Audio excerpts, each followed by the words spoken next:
Good morning class. Welcome to Neeta ma'am's biology classes. आजचा question जे आहे ते आहे conduction of nerve impulse. Conduction of impulse जे इम्पल्स आहे किंवा करंट तुम्ही म्हणू शकताय, हे एखाद्या नर्व फायबरमध्ये किंवा एखाद्या नर्वमध्ये, एकाच न्यूरॉनमध्ये, एकाच नर्व सेलमध्ये, हे एक नर्व सेल आहे आणि एकाच नर्व सेलमध्ये इम्पल्स जे आहे, जे करंट जे आहे ते कसं ट्रॅव्हल करतं. मग conduction of impulse through nerve fibre आजचा क्वेश्चन आहे. बरं बघा, ह्याच्यामध्ये हे कंडक्शन ऑफ नर्व इम्पल्स म्हणजे नर्व इम्पल्स असतात काय, हे बेस्ट कुणी एक्सप्लेन केलं. एक थेरी आहे, त्या थेरीला आपण इम्पल्स कंडक्शन थेरी म्हणू शकतो. इम्पल्स कंडक्शन थेरी, हे इम्पल्स कंडक्शनची थेरी बेस्ट कुणी एक्सप्लेन केलं आहे तर ते आहे हॉडगिन अँड हक्सली. मग impulse conduction theory is best explain by Hodgkin and Huxley. Hodgkin and Huxley यांनी बेस्ट एक्सप्लेन केलेलं आहे. ह्यांच्या अनुसार, according to Hodgkin and Huxley, ह्यांच्या अनुसार हे जे इम्पल्स तयार होणं आहे आणि इम्पल्स कंडक्ट होणं आहे, म्हणजे इम्पल्स एका ठिकाणीपासून दुसऱ्या ठिकाणी जातं. जसं तुम्हाला म्हटलं होतं मी, पायाला आपल्याला पिन वगैरे जर टोचली तर आपल्याला ब्रेनला कळतं. मग हे पायापासून ब्रेनपर्यंत इम्पल्स गेलेला आहे, यालाच आपण इम्पल्स कंडक्शन म्हणू शकतो. मग एकाच न्यूरॉनमध्ये इम्पल्स कंडक्ट कसे होतात, म्हणजे इथं इम्पल्स जर तयार होत असेल तर ते या ठिकाणी कसे पोचलेले आहेत, ह्याला आपण इम्पल्स कंडक्शन थेरी म्हणतो. हे इम्पल्स कंडक्शन थेरी जे आहे ते हॉडगिन अँड हक्सलीनी बेस्ट एक्सप्लेन केलेलं आहे. ह्यांच्या अनुसार हे जे इम्पल्स कंडक्शन आहे ते एक इलेक्ट्रोकेमिकल इव्हेंट आहे. इलेक्ट्रोकेमिकल इव्हेंट, इलेक्ट्रोकेमिकल इव्हेंट म्हणजेच काय, केमिकल्समुळे इलेक्ट्रिसिटी तयार होणे. केमिकल्समुळे इलेक्ट्रिसिटी तयार होणे. आपल्याला माहिती आहे इलेक्ट्रिसिटी म्हणजेच काय, फ्लो ऑफ इलेक्ट्रॉन्स. एखाद्या ॲटममध्ये प्रोटॉन, न्यूट्रॉन आणि इलेक्ट्रॉन्स असतात. हे इलेक्ट्रॉन्स अवतीभोवती फिरत असतात. मग हे इलेक्ट्रॉन्स असे अवतीभोवती फिरतात, जेव्हा इलेक्ट्रिक इम्पल्स भेटतं, पोटेन्शियल डिफरन्स भेटतं, हे इलेक्ट्रॉन्स वाहायला लागतात. मग फ्लो ऑफ इलेक्ट्रॉन्स, हे इलेक्ट्रॉन्स वाहने म्हणजेच इलेक्ट्रिसिटी.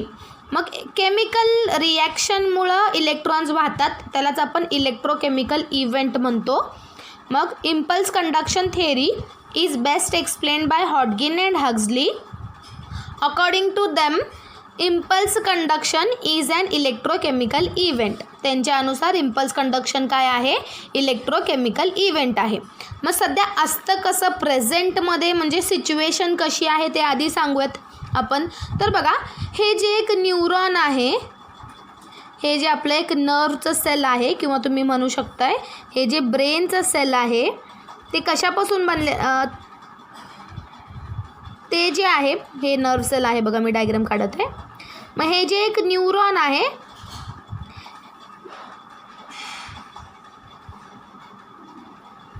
ओके, हे न्यूरॉन आहे. या न्यूरॉनच्या अवतीभवती जे आहे ते एक लिक्विड असतं, एक द्रव्य असतं, त्याला आपण एक्स्ट्रा सेल्युलर फ्लुइड म्हणतो, ECF.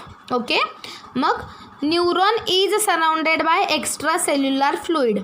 न्यूरॉन जे आहे ते फर्स्ट कंडिशन काय सांगितली आपण, की नॉर्मली न्यूरॉनच्या अवतीभवती एक्स्ट्रा सेल्युलर फ्लुइड असतं आणि ही जे मेम्ब्रेन आहे, न्यूरॉनची मेम्ब्रेन म्हणजे न्यूरॉनचा जे कवर आहे, हे जे जेवढं कवरिंग दिसतं आउटर मोस्ट कवरिंग, त्याला आपण मेम्ब्रेन म्हणू शकतो, सेलचा कवर.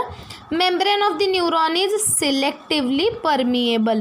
जे न्यूरॉनचं मेम्ब्रेन आहे ते सिलेक्टिव्हली परमिएबल आहे, म्हणजे ते फक्त मोजक्या गोष्टींनाच आतमध्ये आणि बाहेर करू शकतो.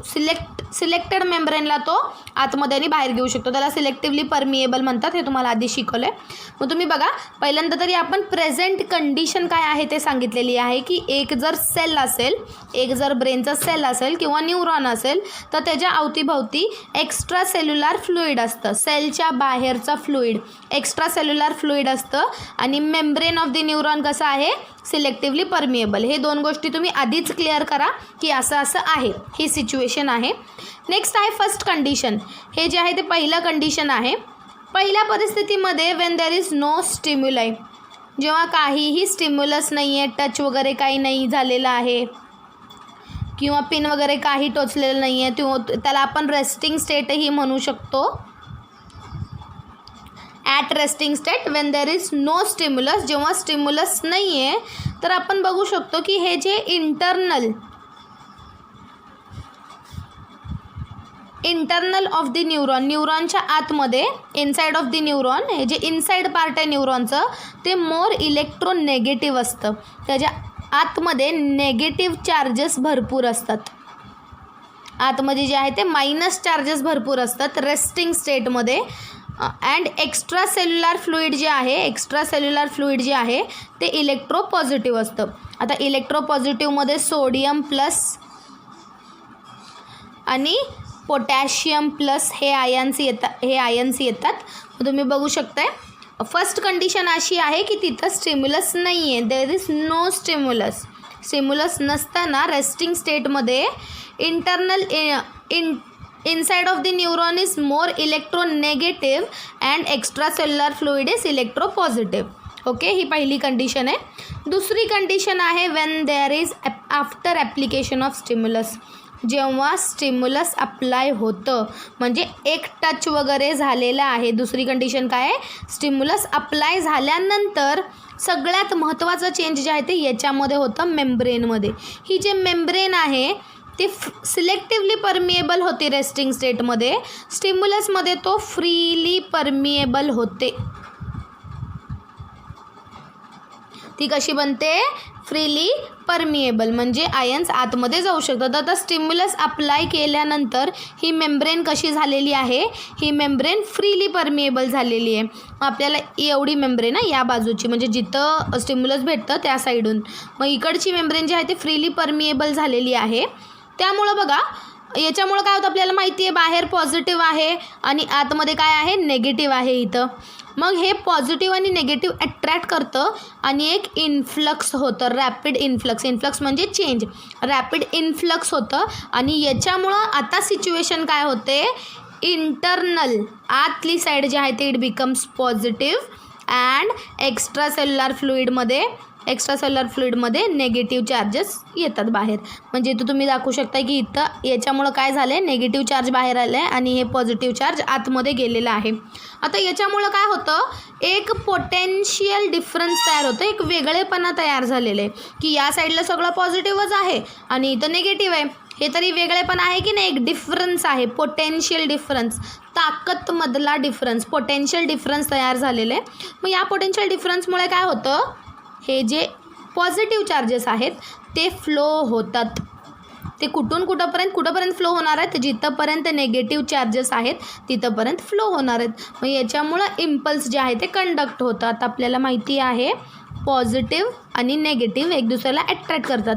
आता इथं फक्त प्लस आहे आणि इथं सगळीकडे मायनसच आहे, तर हे प्लस कुठंपर्यंत वाहत जाणार आहे, जिथंपर्यंत मायनस भेटतं तिथंपर्यंत.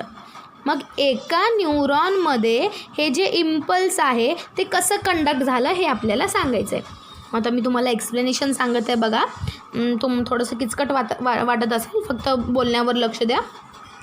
Conduction of the impulse or impulse conduction theory is best explained by Hodgkin and Huxley. According to them, conduction of impulse is a electrochemical event. त्यांच्या अनुसार conduction of impulse is a काय आहे, electrochemical event. Present situation सांगूया. What is the present situation?